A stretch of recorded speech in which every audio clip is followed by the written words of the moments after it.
Its technology was Russian, they did not know. It definitely didn't come from us, as I know the history of aviation very well.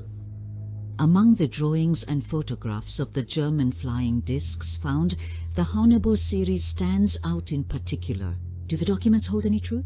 They use an alternative energy source, a so-called converter that does not require conventional fuels.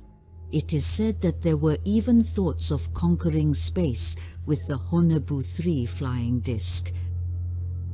After the war ended, another mysterious document was discovered in the German archives seized by the Allies. It shows the plan of a massive cigar-shaped ship named Andromeda, 139 meters long. Space for 5 flying saucers of the Haunebu 2 and Vril types. A mothership for long-term space flights?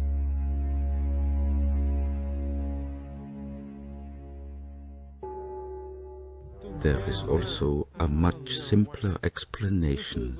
The drawing shows an underwater container offered for transporting equipment and technology, intended for the secret weapons of the Third Reich, including Antarctica.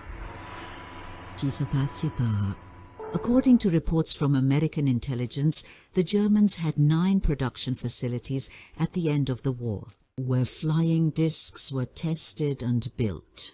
8 of these facilities, along with all scientists, were successfully evacuated from Germany. Only one had to be blown up before the arrival of the Allies. Wendell Stevens, a lieutenant colonel in the American intelligence, remembers. We have information for official use indicating that some of these exploration operations were shipped to New Swabia in Antarctica.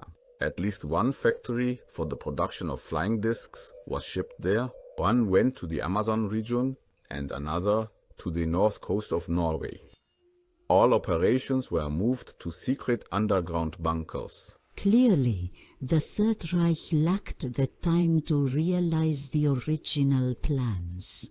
To our knowledge, the techno-magical flying discs were not mass-produced by the end of the war, so it couldn't have been them in 1947 attacked the U.S. fleet led by Admiral Byrd in Antarctica and fled.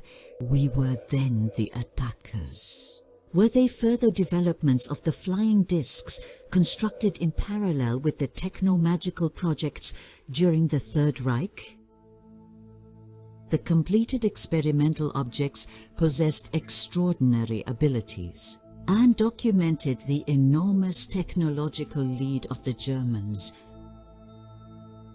Such flying discs were not even close to being possessed by Germany's opponents.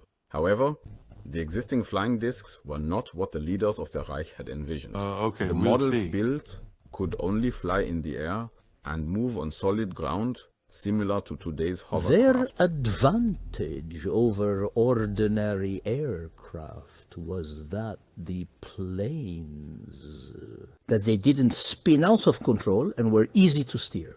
They were of low quality and not suitable for high speeds. The prototype of one of the most advanced models, called Beluso Discus, made its first and last test flight on the 19th of February 1945 near Prague. According to eyewitness reports, the pilotless disc driven by a Schauberger engine reaching an altitude of 15 kilometers within 3 minutes and a horizontal speed of 2,200 kilometers per hour. He could levitate and fly forwards and backwards without turning, a first groundbreaking success. At that time, the war was already being fought on German soil. Faced with impending defeat, the Nazis destroyed the businesses that were not evacuated, the existing prototypes, and the only specimen of the Beluso disc. The inventor of the main engine Victor Schauberger recalled later, In February 1945, the model tested, number 40, was developed in collaboration with engineers and specialists who were prisoners of the Mauthausen concentration camp. It was later blown up on Titel's order. Pictures of a discourse floating over Antarctica are thus only a product of the painter's imagination. Many other drawings and photographs are also worthless without a statement. The models shown are usually non-flying constructs, introduced to obtain further financial resources. There were no flyable production models in the Third Reich. Despite this, the achievements of the German scientists and engineers were tremendous. Compared to the Allies, the Third Reich actually had a massive advantage in almost all scientific and technical areas. Many attribute this advantage to the combination of scientific knowledge with ancient secret wisdom, a connection that is considered dangerous by certain occult circles, and is supposed to be the deeper reason for the catastrophic military collapse of the Third Reich. They see the Kral not just as a symbol of ancient knowledge, but also as a moral authority, because the Nazis did not meet the moral standards of the circle knowledge. They had to fail. Be that as it may, the depictions and speculations about the Third Reich's flying discs now fill entire books. But what is truth? What is fiction?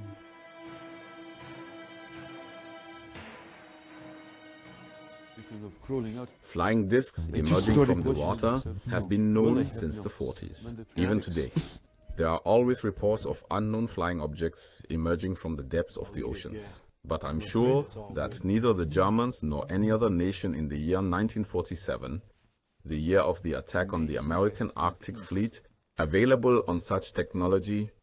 If the fleet was not attacked by a terrestrial nation, then the question arises, who had the power and the weapons to drive the Americans out of the eternal ice?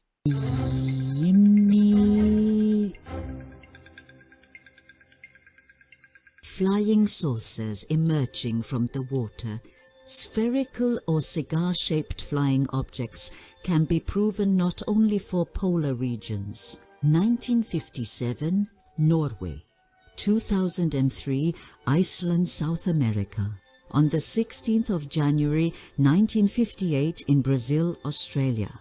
In 1963, South Africa, unidentified flying objects are found everywhere.